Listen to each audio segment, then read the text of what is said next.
بسم الله الرحمن الرحيم.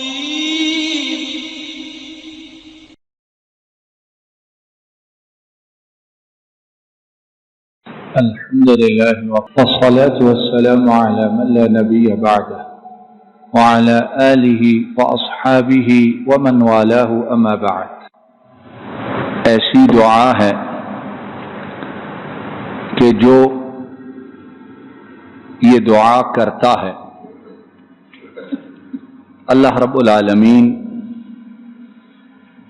اس دعا کرنے والے کے اچھے اعمال قبول فرما لیتے ہیں اور اس کے گناہوں سے چشم پوشی فرماتے ہیں، اس کے گناہوں کو معاف فرما دیتے ہیں اور اسے جنت میں داخل فرما دیتے ہیں. ایسی دعا ہے، یعنی گارنٹیڈ دعا ہے، جس کا نتیجہ اللہ رب العالمین نے 3 نتیجے خود ہی بیان کر دیے ہیں. اور یہ دعا بھی وہ ہے کہ جس کی ہر انسان کو ہر وقت ضرورت ہے، اور خاص طور پہ جب آدمی 40 برس کی عمر کو پہنچ جائے تو پھر یہ دعا کو اپنی زندگی کا حصہ بنا لے. آئیے ترجمہ سنتے ہیں اور پھر انشاءاللہ اللہ رب العالمین سے فریاد کرتے ہیں کہ اللہ جل شانہ ہمیں مرتے دم تک یہ دعا مسلسل مانگنے کی توفیق عطا فرمائے. اعوذ باللہ من الشیطان الرجیم، بسم اللہ الرحمن الرحیم. ووصینا الانسان بوالدیہ احسانا، اور ہم نے انسان کو وصیت کی کہ وہ اپنے والدین کے ساتھ احسان کرے، اچھا سلوک کرے. حملتہ امہ کرہا ووضعتہ کرہا، اس کی والدہ نے اسے تکلیف کی حالت میں، پریشانی کی حالت میں اور ناخوشگواری کی حالت میں اٹھایا، اور تکلیف، مشقت اور ناخوشگواری کی حالت میں اسے جنم دیا. وحملہ وفصالہ 30 شہرا، اور اس کی یعنی انسان کی جب بچہ ہوتا ہے اس کے حمل کی اور دودھ چھوڑانے کی مدت 30 مہینے ہے. حتی اذا بلغ اشدہ، یہاں تک کہ جب وہ پہنچ گیا اپنی بھرپور قوت کو.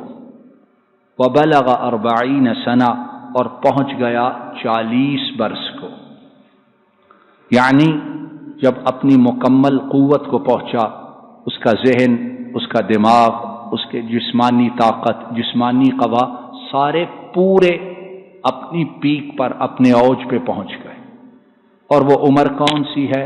40 برس کی عمر ہے کہ اس عمر میں آدمی کی قوت، طاقت، دماغ، سوچ، فکر سارا اپنے کمال کو اللہ کے حکم سے پہنچ جاتا ہے. اسی لیے ہمارے نبی کریم صلی اللہ علیہ وسلم، اللہ رب العالمین نے انہیں جب نبوت عطا فرمائی تو ان کی عمر کتنی تھی؟ 40 برس. تو فرمایا یہاں تک کہ جب وہ پہنچ گیا اپنی کمال قوت کو اور پہنچ گیا 40 برس کی عمر کو، تو اس نے کہا، یعنی انسان نے کہا، رب اوزعنی، اے میرے رب اب مجھے توفیق دے، ان اشکر، یہ کہ میں شکر کروں، نعمتک التی انعمت، اس نعمت کا جو آپ نے مجھ پر کی، علیہ، مجھ پر کی، وعلی والدیہ، اور میرے والدین پر کی، وان اعمل صالحا، اور یہ کہ مجھے توفیق دیجئے میں عمل صالح کروں، وَأَصْلِحْ لِي فِي ذُرِّيَّتِي، اور میرے لیے میری اولاد کے بیچ میں اصلاح کر دیجئے، انی تبت الیک، میں آپ کی طرف پلٹتا ہوں، آپ کی طرف توبہ کرتا ہوں، وانی من المسلمین، اور یقیناً میں ہوں مسلمانوں میں سے. اب یہ دعا دیکھیے کتنی لاجواب دعا ہے، اللہ رب العالمین سکھلا رہے ہیں کہ جب 40 برس کو پہنچ جاؤ تو پھر یہ دعا کرو، ان نعمتوں کو یاد کرو جو اللہ نے تم پر کی ہیں 40 برس میں، اور اس 40 برس میں تمہارے والدین نے جس طرح تم پر احسانات کیے ہیں، تمہیں پال کر، تمہاری تعلیم، تمہاری خوراک، تمہارا لباس، تمہاری رہائش، تمہارا سب کچھ محنت کر کے تم پر خرچ کیا، ان کے اس فضل کو، ان کے اس انعام کو، ان کی اس نیکی کو یاد کرو۔ اور جو والدین کی نعمت ہے یہ حقیقت میں اللہ رب العالمین کی طرف سے انعام ہے۔ تو مفسرین لکھتے ہیں اللہ رب العالمین نے انسان کو حکم یہ دیا ہے اپنے والدین کو دیکھو، اور انہوں نے تمہارے ساتھ جو اچھا سلوک کیا اس کو دیکھتے ہوئے اللہ کے احسانات کو پہچاننے کی کوشش کرو۔ یعنی اپنے والدین کی نیکیاں، احسانات کو دیکھتے ہوئے اللہ جل شانہ کو پہچاننے کی کوشش کرو کہ اس نے والدین کی صورت میں تم پر کتنا بڑا انعام کیا ہے۔ اور پھر فرمایا شکر اللہ جل شانہ کا، والدین کا۔ اب اس کے بعد آگے جو اولاد ہے ان کے لیے بھی دعا کا طریقہ بتایا، اور اس سے پہلے یہ فرمایا کہ اللہ سے توفیق یہ مانگو کہ اللہ مجھے ایسے نیک عمل کی توفیق دے جس سے آپ راضی ہو جاؤ۔ میں، آپ یا کوئی اور بڑے اعمال ہم اسے نیک سمجھ کے کرتے رہے لیکن اللہ کے ہاں قبول ہی نہ ہو، اللہ کے ہاں وہ ضائع کر دیے جائیں، سنت نبوی کے خلاف ہوں، بدعت میں سے ہوں، شرک میں سے ہوں، اور ہم سمجھتے رہیں ہم بڑا اچھا کام کر رہے ہیں۔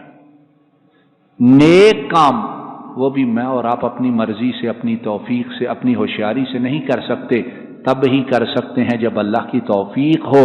تو اللہ نے بتلایا اللہ سے توفیق مانگو کہ اللہ مجھے توفیق دے، عمل صالح کروں، نیک عمل وہ جس سے آپ راضی ہو جاؤ۔ اور پھر فرمایا کہ وَأَصْلِحْ لِي فِي ذُرِّيَّتِي، دعا میں یہ بھی ہے کہ اللہ میرے لیے میری اولاد میں اصلاح فرما دیجیے، میرے لیے میری اولاد میں اصلاح فرما دیجیے۔ اور یہاں مفسرین نے بیان کیا کہ اللہ جل شانہ یہ بھی کہہ سکتے تھے وَأَصْلِحْ لِي ذُرِّيَّتِي، اور میرے لیے میری اولاد کی اصلاح کر دیجیے، لیکن اللہ جل شانہ نے فرمایا میرے لیے میری اولاد کے بیچ میں اصلاح کر دیجیے۔ تو یہ بیچ کا لفظ فی جو آیا، مفسرین بیان کرتے ہیں اس کا معنی یہ ہے کہ اللہ صرف میری پہلی نسل کی نہیں، دوسری نسل کی نہیں، بلکہ یہ ہے جب تک میری نسل چلتی رہے قیامت تک ان کی اصلاح فرماتے رہنا، صرف بیٹوں کی بیٹیوں کی نہیں بلکہ پوتے اور پوتوں کی، نواسے اور نواسیوں کی، پڑپوتے اور پڑپوتیوں کی۔ یا اللہ اصلاح کا عمل جاری رکھنا، جب تک میری نسل چلتی رہے اصلاح کا عمل جاری رہے، تاکہ مجھے دنیا سے جانے کے بعد ثواب پہنچتا رہے۔ انی تبت الیک و انی من المسلمین، میں آپ کی طرف پلٹتا ہوں اور یقیناً میں ہوں مسلمانوں میں سے۔ تو یہ دعا جو ہے یہ یاد کر لیں، اور اس کو دن میں جتنی بار ہو سکے اس کو پڑھتے رہیں کہ یہ دعا اللہ جل شانہ نے سکھلائی، بتلائی اور سمجھائی ہے، اور جو دعا اللہ خود بتلائیں وہ انشاءاللہ قبول بھی ہوگی۔ اور اگلی آیت میں اللہ رب العالمین نے 3 نتیجے بیان کیے ہیں جو ہم پہلے بھی سن چکے ہیں کہ یہ دعا کرنے والے لوگ کون ہیں۔ ہم ان کے نیک اعمال قبول کرتے ہیں، ان کے گناہوں کو معاف کرتے ہیں، اور انہیں جنت کے بیچ میں داخل کرتے ہیں، اس جنت کا وعدہ جو ہم نے اپنے نیکوکار بندوں سے کیا ہے۔ اللہ جل شانہ ہمیں یہ دعا یاد کرنے کی، مانگنے کی، اور اس کے جو نتائج ہے اپنی رحمت، یہ سارا کچھ اپنی رحمت سے عطا فرمائے۔ وآخر دعوانا ان الحمدللہ رب العالمین۔ السلام علیکم ورحمۃ اللہ۔ یہ ڈاکٹر فضل الہی صاحب کا آفیشیل یوٹیوب چینل ہے، اس کو لائک، سبسکرائب اور شیئر کریں، اور بیل آئیکن پریس کریں تاکہ نئے آنے والی ویڈیوز کا نوٹیفیکیشن آپ کو موصول ہو سکے۔ جزاکم اللہ خیر۔